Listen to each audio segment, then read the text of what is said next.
Aku berlindung kepada Allah daripada godaan syaitan yang terkutuk. Dengan nama Allah yang Maha Pengasih lagi Maha Pemurah. Allah membuat istri Nuh dan istri Lot perumpamaan bagi orang-orang kafir.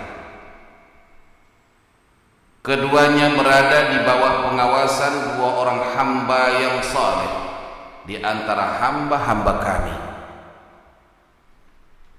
Lalu kedua istri itu berkhianat kepada kedua suaminya. Maka kedua suaminya itu tiada dapat membantu mereka sedikit pun daripada siksa Allah. Dan dikatakan kepada keduanya, masuklah ke neraka bersama orang-orang yang masuk. Dan Allah membuat istri Firaun perumpamaan bagi orang-orang yang beriman. Ketika ia berkata, ya Allah Tuhanku, bangunkanlah untukku sebuah rumah di sisimu dalam syurga, dan selamatkanlah aku dari Firaun dan perbuatannya, dan selamatkanlah aku dari kaum yang zalim. Dan Maryam putri Imran yang memelihara kehormatannya, maka kami tiupkan ke dalam rahimnya sebahagian daripada ruh ciptaan kami, dan dia membenarkan kalimah-kalimah Allah Tuhannya dan kitab-kitabnya, dan adalah dia termasuk orang-orang yang taat. Al-Quran Surah At-Tahrim ayat yang ke-10 hingga ke-12. Maha benar Allah dengan segala firman-firman-Nya. Assalamualaikum warahmatullahi wabarakatuh. Semangat tuan-tuan. Assalamualaikum warahmatullahi wabarakatuh. Alhamdulillahi rabbil alamin. Wassalatu wassalamu ala rasulil amin, habibinal karim, sayyidina wa nabiyyina Muhammadin wa ala alihi wa ashabihi ajma'in. Rabbi shrah li sadri wa yassir li amri wahlul 'uqdatam min lisani yafqahu qawli. Saudara pengurusi majelis, Tuan pengurusi lembaga pentadbir Masjid Al-Istiqamah beserta ahli-ahli jawatan kuasanya, tuan-tuan imam, tuan-tuan Bilal, bapak-bapak, ibu-ibu, para hadirin yang dirahmati Allah. Pertama sekali mari kita melahirkan rasa kesyukuran kita kehadirat Allah Subhanahu wa taala, di mana tanpa kita minta Allah memberi. Apa yang kita tak minta Allah beri. Ada di antara kita hari ini tidak minta supaya dihidupkan hari ini. Sama dia tak minta atau dia lupa. Agak-agak tuan-tuan tadi pagi bapak ibu bangun tidur, ada tak baca alhamdulillahilladzi ahyana ba'dama amatana wa ilaihin nusyur? Ada baca enggak? Jawabnya enggak. Nah, tetapi walaupun tidak, Allah beri kita hidup. Inilah rahman rahimnya Allah Ta'ala. Oleh karena itu nikmat yang Allah beri ini bapak ibu sekalian, kita dihidupkan, kemudian diberi kesehatan, kemudian diberi kesempatan.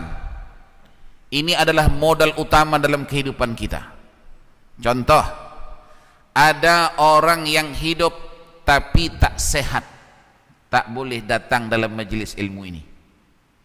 Hidup tapi tak sehat. Kemudian yang kedua pula, dia hidup, dia sehat, tapi tak sempat pula, pun tak boleh datang juga. Betul? Ji?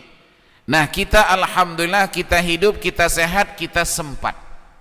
Oleh karena itu, mari kita isi peluang yang diberi oleh Allah Subhanahu wa taala ini dengan menambahkan lagi ilmu, iman dan amal kita kepada Allah, mudah-mudahan kita digolongkan oleh Allah dalam golongan hamba-hambanya yang beramal saleh. Amin, Allahumma amin. Bapak Ibu sekalian, tajuk yang akan kita perkatakan malam ini sememangnya jarang terpikir oleh kita, yakni di mana wanita, pengaruh wanita terhadap perjalanan lelaki menuju syurga ilahi. Maknanya bagi kita kaum lelaki mau masuk syurga, pastinya ada sokongan dukungan daripada kaum wanita. Wanita ini umum, istri kita juga wanita, ibu kita juga wanita, nenek kita juga wanita. Dan sememangnya dalam sejarah bahwa sesungguhnya wanita ini adalah pemacu dan pemaju dalam kehidupan seseorang lelaki, terutama sekali suami. Kita baca sejarah, kita ingat betapa Nabi Allah Adam alaihissalam yang waktu itu dibaluti oleh berbagai-bagai kemewahan yang tidak dimiliki oleh sesiapa, yakni Nabi Adam alaihissalam didudukkan Allah Ta'ala di dalam syurga. Apa yang tidak ada dalam syurga? Sebut saja, ingat saja, pastinya ada. Cuman waktu itu yang tidak ada ialah wanita, teman ya, teman Nabi Allah Adam. Kemewahan semua ada, cuman si wanita sebagai pendukung dan pendorong kehidupannya tidak ada. Akhirnya Nabi Adam ketika itu merasa sepi. Maknanya wanita adalah pembahagia. Nabi Adam ketika itu tidak merasakan kenikmatan syurga sebab tidak adanya si wanita itu. Maka inilah yang terpikir di hati Nabi Allah Adam. Alangkah enaknya, alangkah seronoknya, alangkah bahagianya kalau ada teman. Nabi Adam tinggal di surga sehari-hari. Hari-hari Nabi Adam tinggal di surga. Nabi Adam tinggal di surga sehari-hari seorang diri.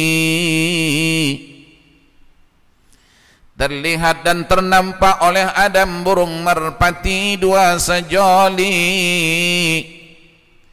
Ketika itulah terlintas di pikiran Adam, alangkah enaknya kalau ada istri. Maka dengan mudah Allah memberi, dijadikan Hawa dari tulang rusuk sebelah kiri.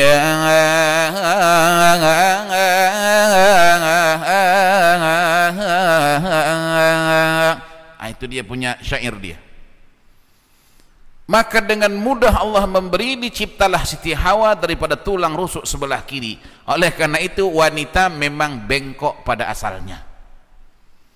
Maka Rasulullah SAW menyebutkan wanita adalah berasal daripada tulang yang bengkok.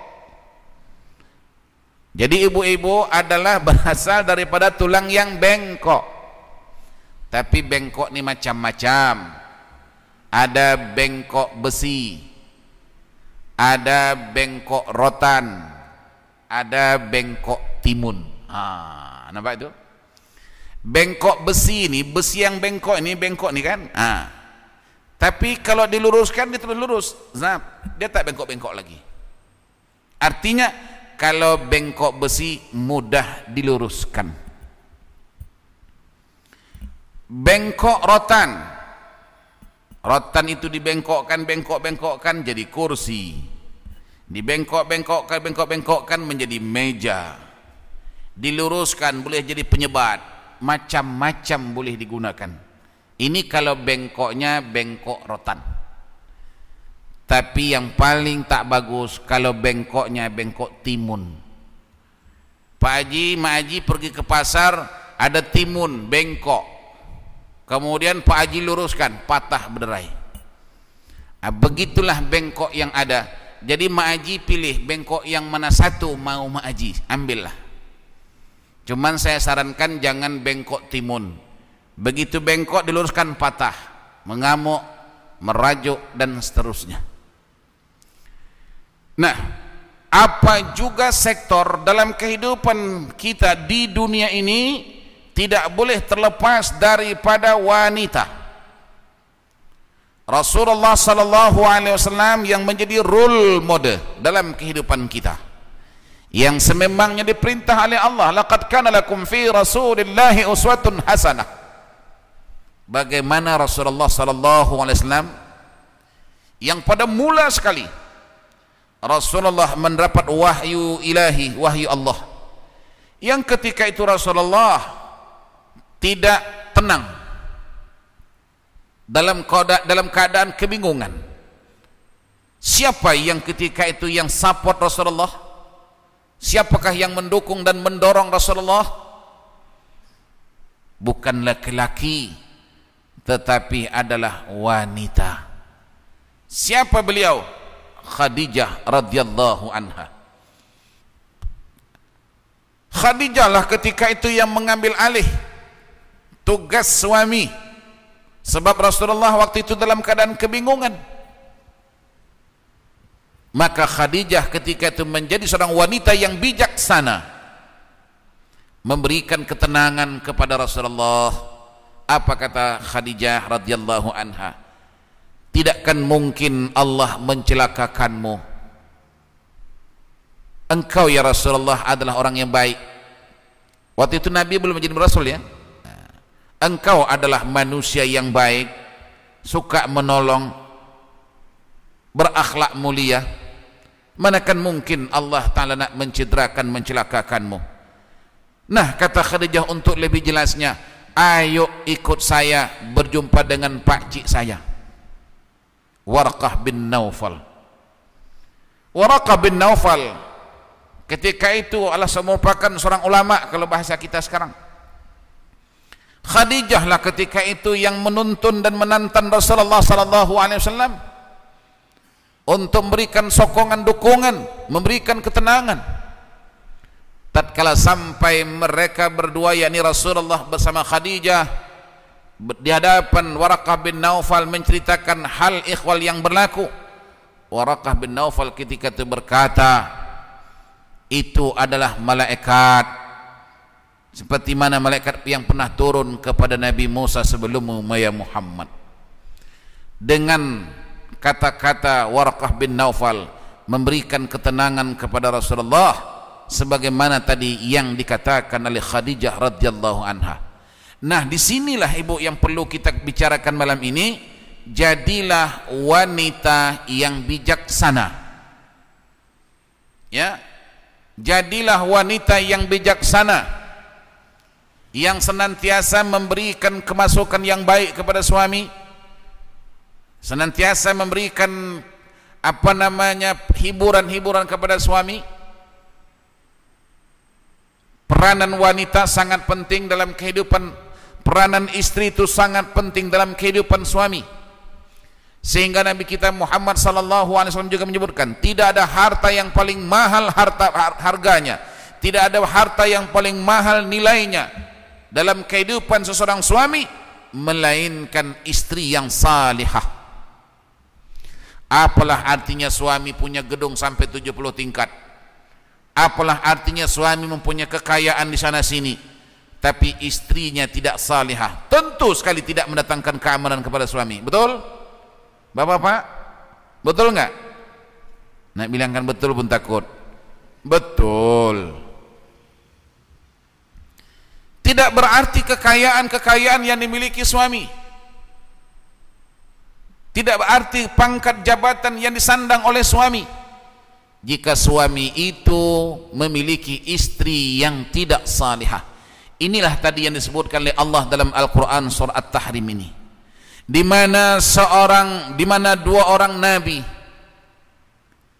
Yang pertama disebut Nabi Nuh alaihissalam, Nabi Lot alaihissalam mempunyai istri yang tidak jujur. Nah, ketika itu kedudukan beliau sebagai seorang nabi tercemar. Ini nabi pangkat ya Syekh. Tercemar. Kenapa? Karena dicemarkan oleh istri. Jadi jatuh bangunnya, ya, jatuh bangunnya, hidup matinya suami itu adalah di tangan istri. Begitu hebatnya. Bacalah sejarah-sejarah orang-orang besar. Siapa yang bermain, siapa orang yang di belakangnya? Istrinya. Istrinya lah yang menjadikan suaminya itu maju dan berpacu. Cuman saja gerakan-gerakan wanita ini biasanya tak nampak. Justru tak nampak inilah kadang-kadang kita pula sebagai seorang suami tidak menghargai. Sebab tak nampak. Sehingga kadang-kadang ada suami berkata, engkau tak berhak ini rumah, yang bayar duit rumah ini aku apa? Ada kadang-kadang suami berkata seperti itu. Artinya apa? Dia tidak sadar peranan istrinya. Apa pasal Pak dapat rumah ini 50% satu orang bagi dua? Kalau berlaku perbalahan itu rumah 50-50. Kata suami, saya tak terima. Pasal apa? Ini yang bayar duit saya, bulan-bulanan duit saya yang bayar ini rumah. Istri tak campur. Bapak ibu sekalian, bapak khususnya, kalau kita bujang nak beli rumah SDB tak approve, betul nggak? Mesti ada istri, walaupun belum berjab kabul, setidak-tidaknya ada surat register yang mengatakan anda sudah bertunangan atau anda sudah berkawin, baru SDB approve itu rumah. Nampak? Modal istri itu nampak. Walaupun dia tidak punya tak keluar uang, tapi dia menggunakan kekuasaan vetonya, maka diberilah kelulusan oleh pihak SDB karena tadi ada istri. Bujang tak boleh beli rumah. Itu undang-undang dunia. Dan termasuklah tadi Rasulullah SAW. Apa kata Rasulullah? Kalaulah seandainya Khadijah, seorang wanita ini, tidak memberikan dukungan, sokongan kepada Rasulullah, kata Rasulullah, aku barangkali tak garanti Islam ini dapat berkembang. Jadi dalam arti kata lain, Islam ini berkembang karena adanya sokongan padu wanita yang bernama Khadijah radhiyallahu anha. Ini dinyatakan jelas oleh Rasulullah. Tatkala Khadijah sudah terkubur jasadnya, berdirilah Rasulullah SAW di atas tanah perkuburan Khadijah, sembari Rasulullah berkata, saudara-saudara sekalian, ketahuilah hamba Allah ini. Tadinya kata Rasulullah waktu dia meninggal, berpisah dengan dunia ini, aku telah didatangi oleh malaikat Jibril. Malaikat Jibril mendatangi aku, kata Rasulullah, membawa message daripada Allah. Message apa? Allah bertitip salam kepadamu ya Muhammad, kata malaikat Jibril. Apa isi salamnya?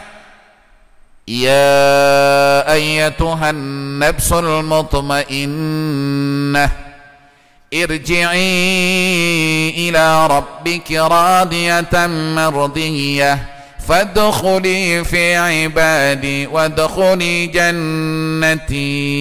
Ini message.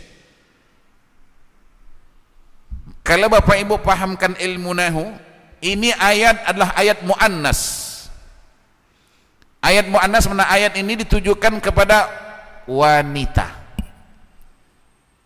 Maka ya ayyatuhan nafsul mutmainnah, wahai jiwa yang tenang, irji'i ila rabbiki, kembalilah kamu kepada Tuhanmu, di mana Tuhanmu menunggu kedatanganmu, radiyatan mardiyah, engkau yang datang pun reda dan Allah yang didatangi pun reda. Ini ayat bersebenaraan dengan Khadijah radhiyallahu anha.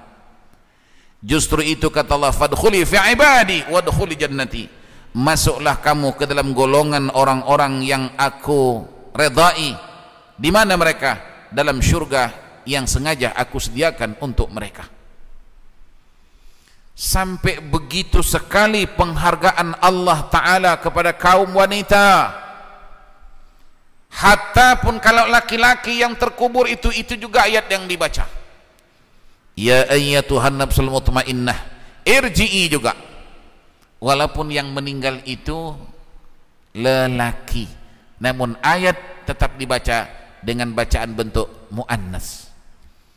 Jadi ayat ini sekali lagi tuan-tuan mengingatkan kepada kita, Allah Subhanahu wa taala menghargai, menyanjung dan menjunjung kaum wanita. Jadi alangkah tidak etikanya kalau ada di antara kita kaum lelaki yang menyakiti, yang menghina kaum wanita.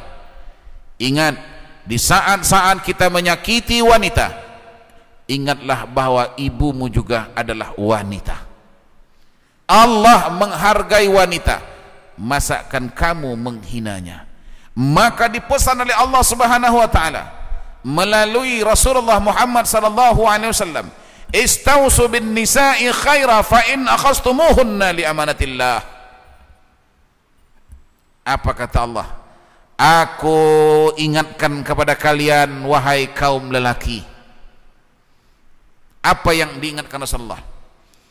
Jika mana kata Rasulullah kalian kaum lelaki mengambil wanita itu menjadi pasangan hidup, menjadikan istri, pastikan kamu ambil mereka itu adalah atas dasar amanah Allah.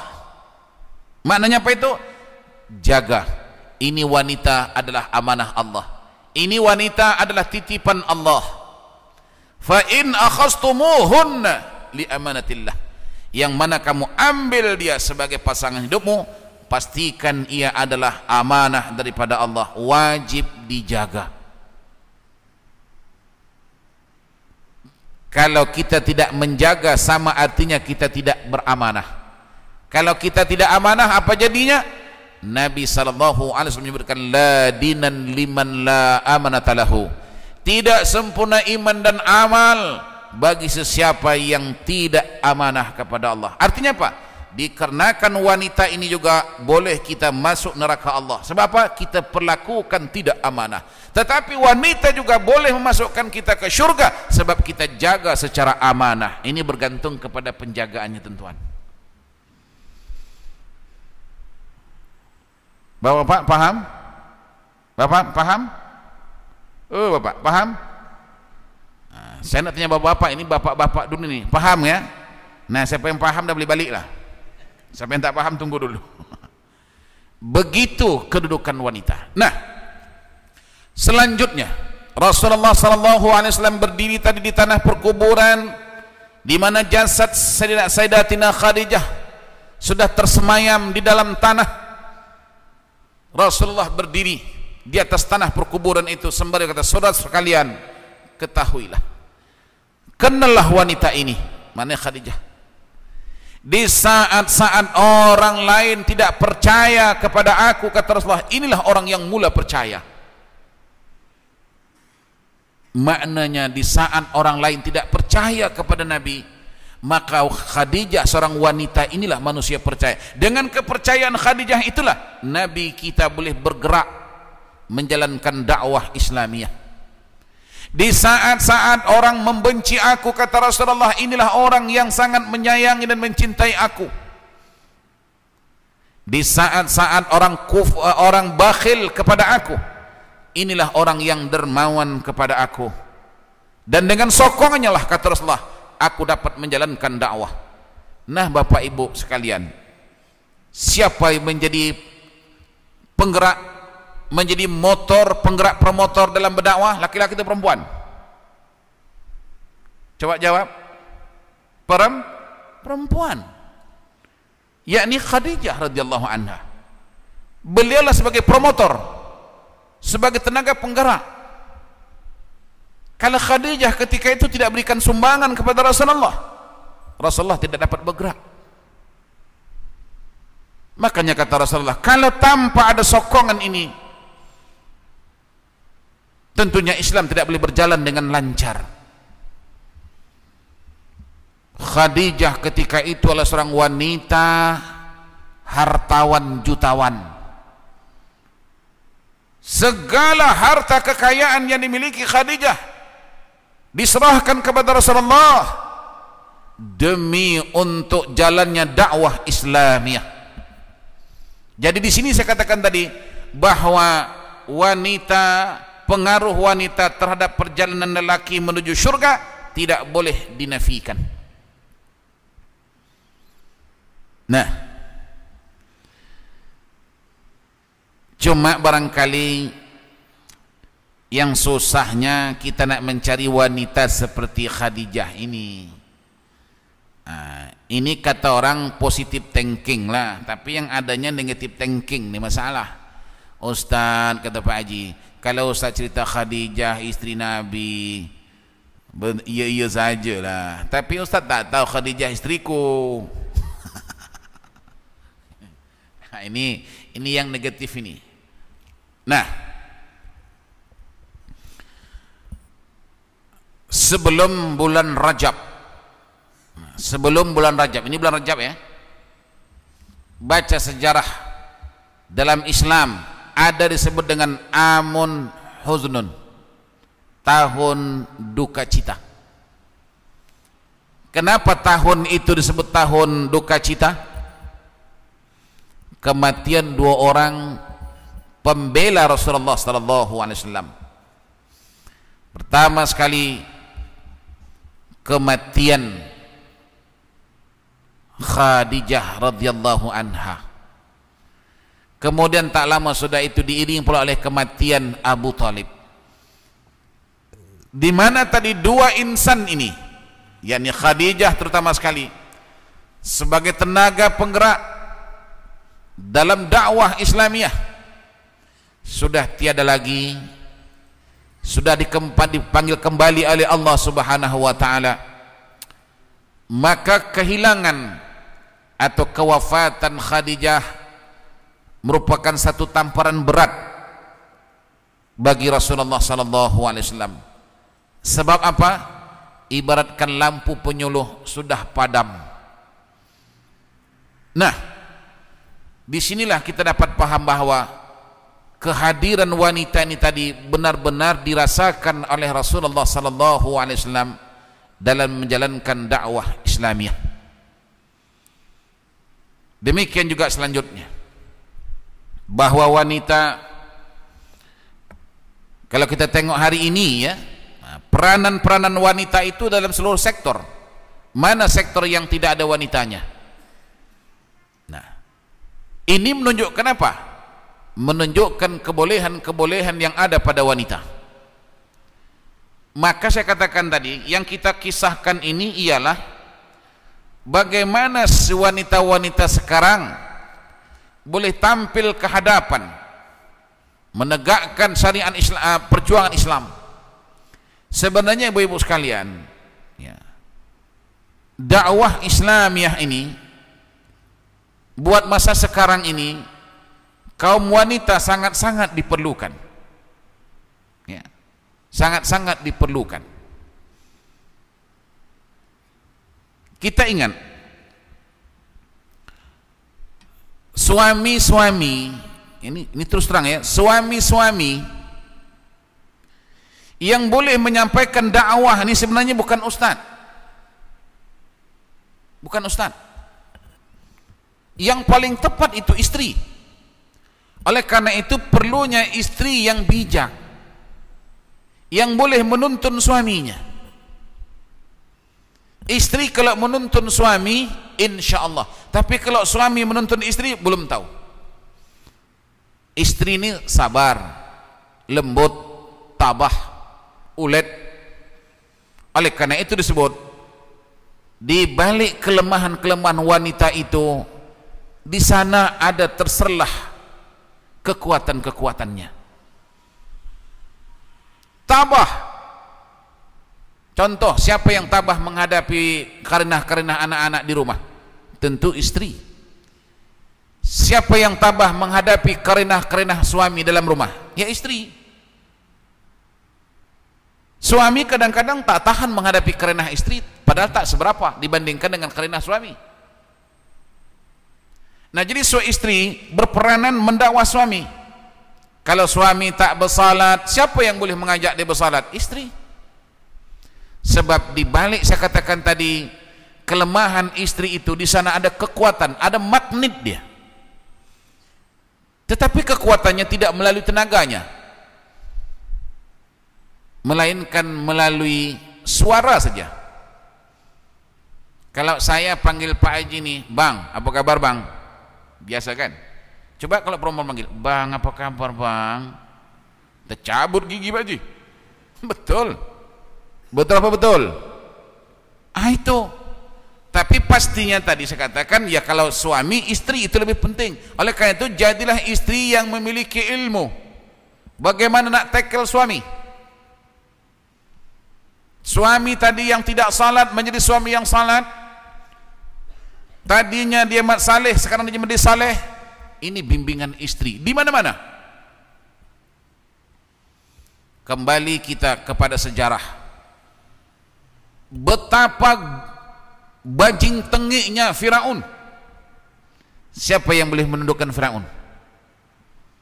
Siapa yang boleh tundukkan Firaun? Laki-laki atau perempuan? Perempuan.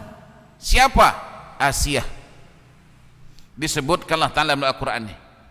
Maka perumpamaan diberi umpama oleh Allah Subhanahu wa taala bagi orang-orang yang beriman, istri Firaun.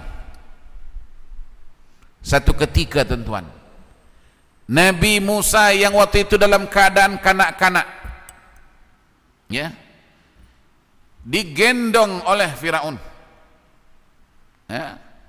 Kemudian Nabi Musa waktu itu belum Nabi, masih kanak-kanak ya. Waktu Nabi Musa dalam gendongan Firaun, Nabi Musa waktu itu rentat janggut Firaun. Rupanya Firaun ini pun berjanggut juga. Direntap Nabi Musa janggut Firaun, tapi sakitnya luar biasa. Ini sebenarnya informasi daripada Allah Subhanahu wa taala. Sangkinkan sakitnya dirasa Firaun, janggutnya direntap oleh Nabi Musa dalam gendongannya. Ketika itu terpikirlah Firaun, barangkali ini budak inilah yang akan mengambil kerajaanku. Nampak-nampak seranda kecilah mulai menyakiti aku. Nampak Firaun. Nah, Firaun ini tuan-tuan, budak kecil pun dicuriga. Firaun, budak kecil pun dia takut ambil kerajaannya. Waktu itu Nabi Musa masih kecil, tapi terpikir, barangkali budak ini yang akan mengambil kerajaanku. Sebab kecil lagi sudah menyakiti, padahal Nabi Musa kan anak angkat istilahnya kan. Ketika itu Firaun mau dihempaskannya Nabi Musa yang dalam gendongannya, mau dibunuh, dihempaskan. Siapa yang memberikan ketenangan kepada Firaun? Asiyah, perempuan wanita. Apa kata Asiyah? Bangun. Oh, bangun. Dengan suara, nampak? Bangun. Manalah sampai fikiran anak macam ini nak mengambil kerajaan, bangun. Kan budak kecil, bukan tahu-tahu apa. Apalah ini bangun, bangun. Firaun lagi marah itu. Tidak, kata Firaun, dia menyakiti saya. Iyalah bangun, dia kan budak, dia tak tahu apa-apa. Kalau bangun tak percaya, kata Asiyah, yang dia tidak tahu apa-apa, coba bangun lepaskan dia, kemudian bangun ambil lilin, hidupkan, kemudian taruh lilin tu, lepaskan Musa ini. Kalau dia tahu, dia paham, tak akan mungkin itu nanti lilin dipegang dia. Dia tahu api. Oh, si Firaun nak pastikan, ambil lilin, dibakar Firaun, taruhkannya. Betul. Begitu ditaruhkan lilin ni, Nabi Musa ketika masih kecil, lari-lari, ambilnya ini lilin, dimakan Nabi Musa waktu kecil. Nampak bangun? Itu menunjukkan dia tak tahu apa-apa. Dia pikir itu lilin, itu es krim. Tengok kan dia makan. Itu menunjukkan dia budak-budak, tak tahu apa-apa. Itu makanya lidah Nabi Musa itu kan cacat. Lidah Nabi Musa itu cacat. Nabi Musa cakap pelat. Maka diajar oleh Allah, Rabbi syrah li sadri wa yassir li amri wahlul uqdatan min lisani itu. Dan tatkala Nabi Musa waktu itu masih kecil mengambil itu lilin, yang sedang berapi dimakan, barulah hati Firaun diam. Oh betul lah, dia tak berakal. Nampak ini? Siapa yang menenangkan Firaun? Ini yang kita ambil cerita dia. Siapa yang menenangkan Firaun? Istri. Inilah yang kita mau sekarang ini, istri yang bijaksana. Kalau saya mengajak Pak Haji, mendakwa Pak Haji ini, alah tak payah loh Ustaz katanya. Ya, tak payah dan tak mau dengar pun, memekak aja katanya. Tapi kalau istri sambil tidur baring cakap, bang, menggelepar dia. Bang, apa yang? Bang, terjunlah bang, terjun itu. Coba Pak Haji suruh suami terjun, sangkinkan patuhnya. Dia boleh menguasai perasaan lelaki itu adalah wanita. Cuman saya katakan, yang saya kesalkan sekarang, yang kita kesalkan hari ini ialah wanita-wanita kita tidak mempunyai aset ilmu pengetahuan. Akhirnya rumah tangga ini menjadi beku dan kaku, tidak berperan. Nah, jadi kalau maukan, sayangkan, cintakan suami, maka hendaklah menjadi istri yang berperan dalam kehidupan. Kemudian Mak Haji khususnya hendaklah membaca wanita-wanita dalam sejarah, wanita-wanita pejuang. Kalau kita baca wanita pejuang Khawlah binti Azur, yang beliau ini hidup di zaman Khalifah Abu Bakar As-Siddiq, sampailah beliau hidup di zaman Khalifah Utsman bin Affan, berperan menyampaikan dakwah. Malah tidak hanya berdakwah, Khawlah juga ikut berperang jihad fi sabilillah. Kita hari ini, istri hari ini tidak perlu berjuang melawan musuh, tapi bagaimana istri dengan suami boleh berjuang dalam menghadapi tekanan-tekanan ekonomi. Kadang-kadang suami biul dalam menghadapi ekonomi, keperluan banyak, maka ketika itu istri menjadikan penyejuk. Abang, jangan khawatir bang, yang namanya duit dengan tak duit itu sama bang. Yang penting bang, walaupun kita tak punya uang bang, walaupun kita punya uang sedikit bang, tapi yang perlu bagi saya bang ialah halal. Kalau haram bang, saya rela mati tidak makan daripada yang haram abang sajikan. Ini kan pembangkit semangat suami. Jangan hari-hari di bank kan dia bang bong. Ini bingung orang tua nih. Kadang-kadang istri yang saya katakan tadi perlu menjadi istri yang bijaksana, bukan bijak. Jadilah istri yang bijak, jangan menjadi istri yang memijak. Sudahlah suami tidak berupaya, pendapatan suami tak seberapa, tapi kadang-kadang desakan istri macam-macam. Sudah satu mau dua, sudah dua mau tiga, akhirnya mau semua. Mana boleh tahan? Nah, jadi istri ini sangat-sangat memainkan peranan penting. Suami di kerja, tempat kerja pun bukannya senang, berbagai-bagai masalah juga, betul Pak? Betul enggak? Nah, bagaimana kalau sampai ke rumah suami itu boleh hilang stres di tempat kerja? Ini harus bijaksana. Jangan pula suami tempat kerja stres, pulang ke rumah lagi stres, nanti mati keras dia. Akibat apa? Akibat desakan istri. Terus terang ibu-ibu ya, Suami-suami ini boleh tanya satu-satu. Kalau seorang suami dikomplain oleh orang satu blok,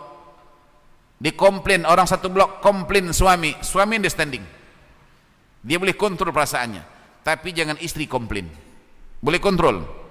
Tak boleh, boleh silap kan. Nah, itu hebatnya pengaruh istri. Artinya apa? Pengaruh istri itu boleh mengalahkan orang satu blok. Satu blok komplain suami understood, relax, dia peduli apa, pergi jalan lah, dia boleh cakap seperti itu, peduli apa dengan kau orang. Tapi kalau istri komplain, suami tak boleh tahan menghadapinya. Nah, pukulan, kalau suami ini dipukul dengan tumbukan kah, atau dipukul dengan kayu kah, dia boleh standing, enggak pukul lah tak apa. Tapi suami pastinya tak tahan dipukul dengan mulut.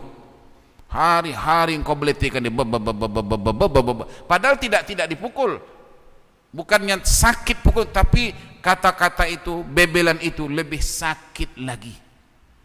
Betul tak Pak? Oh Pak, betul nggak? Ustaz, aku nak bilang pun aku takut, pasal apa? Nanti tidur luar. Betul nggak? Suami ini yang paling ditakutinya istri. Istri. Kalau di tempat kerja, apalagi bos, dia bos kan, kecak pinggang. Engkau buat nih, jangan ini. Kadang-kadang main telunjuk dia, bukan main es orangnya dia. Engkau dengar cakap saya, kalau tidak aku buang kerja nanti. Semua pekerja tunduk mengangguk. Tapi begitu dia balik ke rumah, dia macam tikus jatuh ke beras. Dia betul Pak? Kata Pak, kok tahu Ustaz dia? Kok Ustaz tahu? Memang tahu. Sebab kadang-kadang suami ini ada pangkat, samping pangkatnya haji, ada juga pangkat DKI nama dia. Sini panggil DKI, kita panggil DKI. Apa itu? Di bawah ketiak istri. Ya kan? Jadi kita kembali kepada persoalan. Contoh sudah ada depan mata. Siapa? Khadijah radhiyallahu anha. Kemudian kita kembali juga kepada contoh Rasulullah. Kenapa Rasulullah sallallahu alaihi wasallam beristri lebih daripada satu itu? Bukan syahwat, bukan nafsu. Wa ma yantiqu anil hawa in huwa illa wahyuha. Apa juga yang Nabi cakapkan, apa juga yang Nabi buat, itu bukan nafsu, melainkan itu adalah daripada Allah Subhanahu wa taala. Termasuklah Rasulullah berkahwin lebih daripada satu, itu adalah senarionya Allah Subhanahu wa taala. Tapi yang jelas, istri Rasulullah banyak ini adalah gunakan aset, dijadikan Rasulullah aset dalam berdakwah. Siapa yang menyampaikan dakwah kepada orang perempuan? Orang perempuan. Saya yakin kalau orang perempuan menyampaikan dakwah kepada perempuan, sambutan galak. Tak percaya tengok nanti malam Sabtu ya, Jumat malam Sabtu, hari Jumat malam Sabtu itu Profesor Dr. Syarifah Hayati datang. Saya rasa orang perempuan boleh penuh dewan. Memang logik. Nah, memang patut. Itu makanya Rasulullah sallallahu alaihi wasallam yang saya katakan tadi, beristri lebih daripada satu. Siapa yang berperankan menyampaikan dakwah risalah? Kalau kita baca sejarah, di mana katanya Khadijah radhiyallahu anha seorang istri yang ikhlas. Beliau juga seorang pejuang yang disebut dengan Sri Kandi Islam, Khadijah. Kemudian Khadijah ini tadi sangkinkan ikhlasnya. Ini ikhlas ini kepada kaum ibu ya, ikhlas. Kalau ibu-ibu mau kerja rumah, ngemop lantai, cuci piring, cuci pakaian, gosok dan sebagainya, supaya jangan penat, tidak terasa penat, apa ditunjang utamanya? Ikhlas. Kalau buat kerja tu ikhlas, insyaallah tak terasa penat. Tapi kalau kerja sambil mengomel, silap-silap tangan terpotong, padahal nak potong bawang, tangan terpotong. Jadi kita lihat Khadijah radhiyallahu anha, seorang wanita yang ikhlas. Katanya beliau menanamkan pendidikan kepada anak-anak. Siapa yang mendidik anak-anak Rasulullah? kebanyakannya ialah Khadijah radhiyallahu anha. Sebab Rasulullah ketika itu sibuk dengan dakwah di luar. Siapa yang menjadi guru murabbi di rumah? Khadijah radhiyallahu anha. Nah, kemudian katanya juga apa? Khadijah radhiyallahu anha yang memenuhi kebutuhan-kebutuhan dalam rumah tangga. Dan ini katanya dikerjakan oleh Khadijah dengan senyuman, tidak pernah merasa kepenatan, sebab kuncinya ialah ikhlas lillahi ta'ala. Jadi kalau kita buat kerja itu lillahi ta'ala, Allah tolong kita. Kalau kita lemah, Allah beri kita kekuatan. Kalau kita capek, Allah beri kita kekuatan. Sebab kita buat kerja itu karena Allah. Kemudian katanya Khadijah juga adalah seorang wanita pendakwah, di mana Khadijah berdakwah melalui perkataan dan juga perbuatan, mengajak, mengasuh, mendidik, tidak hanya bercakap tapi juga berbuat. Demikian juga beliau seorang wanita yang beriman. Ini iman ini. Kita kadang-kadang, maaflah, bab salat ini pun kadang-kadang kita tidak begitu aktif. Macam mana kita nak menjadi Sri Kandi, penghuni syurga? Salat pun kadang-kadang kita tidak. Ada setengah-setengah masyarakat kita ni mengaji dia rajin, tapi salat dia malas. Ada pula sedekah dia rajin, tapi salat dia malas. Ini semuanya penghambat, tuan-tuan. Kemudian kita baca sejarah Sayyidatina Aisyah radhiyallahu anha. Berapa ribu hadis yang diriwayatkan oleh Aisyah radhiyallahu anha. Dan banyak sahabat-sahabat Rasulullah yang lelaki menjadikan Aisyah menjadi tempat rujukan mereka di balik tabir. Karena Khadijah menguasai ilmu yang diwarisi oleh Rasulullah sallallahu alaihi wasallam. Jadi disinilah kita katakan tadi bahwa pengaruh wanita terhadap perjalanan lelaki menuju surga itu tidak dapat dinafikan. Nah, dan sekali lagi saya katakan, apapun juga kemajuan-kemajuan yang diraih oleh suami itu tidak lepas daripada peranan istri. Sebagai contoh, saya mengajar sana, mengajar sini, ceramah sana, ceramah sini. Kenapa? Karena kerja rumah sepatutnya kerja itu kerja saya, tetapi istri take over dengan ikhlas. Coba kalau istri saya, contoh, saya baru nak baca buku, bang pergi ke pasar terbang beli ikan. Ini contoh. Saya pun pergi ke pasar. Memang tugas laki apa? Pergi pasar dah balik, ambil buku, baru nak buka, bang tolong ini bang, potong bawang bang. Bila kita nak baca buku itu? Bermakna kita tak ada time untuk kita nak baca buku. Macam mana kita nak mengajar kalau kita tak baca buku? Tapi istri tadi yang salihah, tidak apa bang, fokus dengan tugas abang. Tugas-tugas yang lain tidak apa, saya ambil alih. Jadi saya boleh ke depan tidak terlepas daripada dukungan, sokongan istri. Demikian juga yang lain-lain. Sebab tuan-tuan, tidak ada kawan tempat kita curhat yang sebenar-benarnya melainkan istri, baik suka maupun duka. Dan juga tidak ada orang lain yang boleh kita percayai melainkan istri.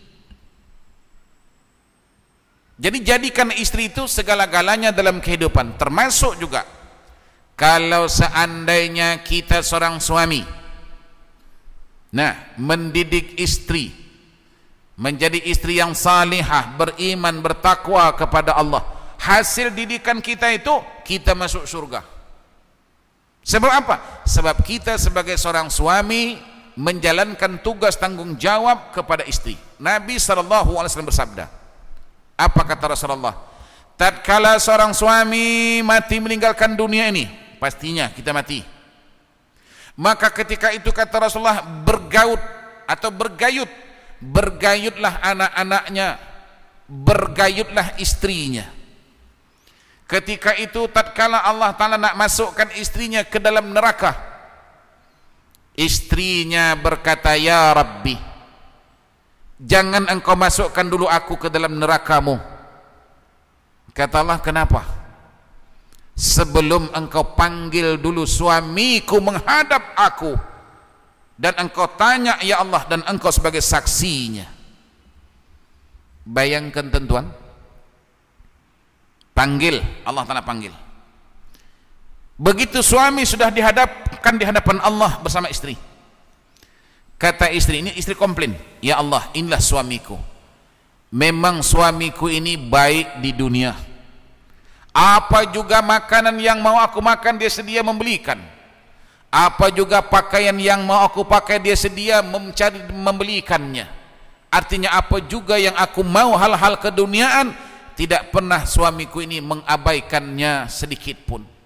Tetapi suamiku ini ya Allah tidak pernah sekalipun memberitahu aku mana yang kamu perintah, mana perintahmu ya Allah, mana laranganmu ya Allah, sehingga aku tidak tahu mana perintahmu, mana laranganmu. Aku tidak tahu apa itu haram, aku tidak tahu apa itu salat. Sebab apa? Sebab suamiku tidak pernah mengajarkan dan memberitahukan kepada aku. Jadi dengan demikian ya Allah, aku tidak rela engkau masukkan ke dalam nerakamu. Nah, ketika itu suami yang dihumbankan Allah Ta'ala ke dalam neraka. Tetapi kalau tadi saya katakan suami didik dia sehingga menjadi seorang istri yang muti'ah, taat kepada Allah, hasil didikan suaminya ini menyebabkan suaminya masuk surga. Tapi di sebalik suaminya mengabaikan istrinya, itu juga faktor suaminya dimasukkan Allah Ta'ala ke dalam neraka. Allah berfirman, ar-rijalu qawwamuna 'alan nisa.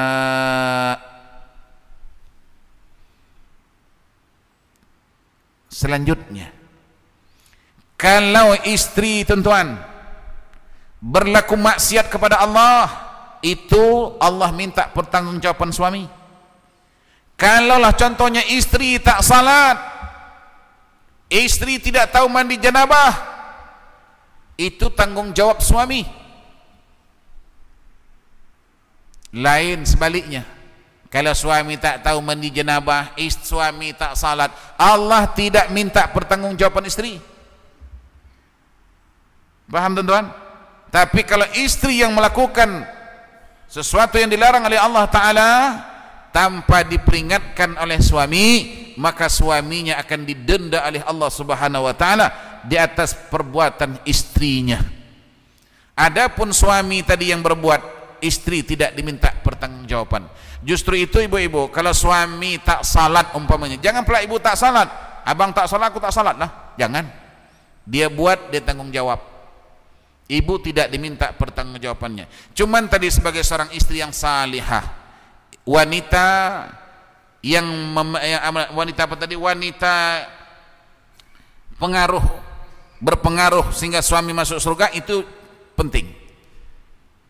Kalau suami tadinya tak mau salat, memang istri tidak diminta pertanggungjawabannya. Tetapi karena istri salihah, bang, sebenarnya bang, tentang suruh sholat nih bang, bukan saya bang, tidak sepatutnya saya yang menyuruh abang sholat. Yang betulnya abang sepatutnya membimbing saya, mengajarkan saya bersalat, menyuruh saya bersalat. Ini terbalik pula bang, saya pula yang bimbing abang, yang mengingatkan abang. Ingat bang, ini sebenarnya saya lakukan bukan karena tanggung jawab, hanya karena cinta. Aku tidak rela abang nanti masuk neraka. Hanya itu bang. Kalau tanggung jawab, memang tidak tanggung jawab. Jadi Mak Haji, kalau suami Mak Haji bangun pagi tak boleh bangun, bangunkan bang, bangun bang, salat bang, bangun bang. Tapi kadang-kadang suami ini pula diikutnya Bilal waktu dipukul, waktu disiksa oleh Abu Jahal, Abu Lahab, dia kata ahad. Begitu suami dibangunkan salat subuh, dia kata ahad. Maknanya pagi ahad cuti. Nah, Kalau Ma'aji atau kalau istri tadi membangunkan suami untuk suruh bersalat, lalu suami ini marah karena dibangunkan, jangan lagi kita pula marah. Jangan ambil air siram, tak boleh. Jangan pula Ma'aji ambil air siram suami tak sembahyang, tak boleh. Dosa. Hanya suruh tadi aja. Ingatkan saja. Tidak sampai ambil air siram. Kalau perlu nyanyikan saja. Sepohon kayu daunnya rimbun, lebat bunga serta buahnya, walaupun umur 1000 tahun, kalau tak sembahyang apa gunanya? Walaupun umur 1000 tahun, kalau tak sembahyang apa guna? Dekatkan kuping dia. Macam jadi aku, nampak ni. Jangan dimarahi, dinyanyikan. Sebab ar-rijalu qawwamuna 'alan nisa. Kita sebagai seorang suami bertanggung jawab terhadap istri kita. Demikian juga anak-anak kita. Jadi tuan-tuan, mudah-mudahan saya berdoa dan kita berdoa kepada Allah Subhanahu wa taala. Semoga istri kita jadilah dia sebagai pendorong, pendukung, penunjuk, pengingat kepada suami-suami untuk sama-sama menghuni syurga Allah Subhanahu wa taala. Dan sekali lagi, jadilah wanita-wanita yang bijak. Contohnya sudah kita sebutkan dan saya rasa semua kita sudah paham. Yang berat sesudah ini ialah melaksanakannya. Ini tugas berat, ya. Kita soal contoh-contoh dah banyak dah, ya. Tapi yang susahnya setelah ini ialah melaksanakannya. Jadi minta kepada Allah Subhanahu wa taala, ya Allah, jadilah aku seorang istri yang salihah, jadilah aku seorang wanita yang berpengaruh dalam kehidupan suamiku, dalam menuju syurgamu ya Allah.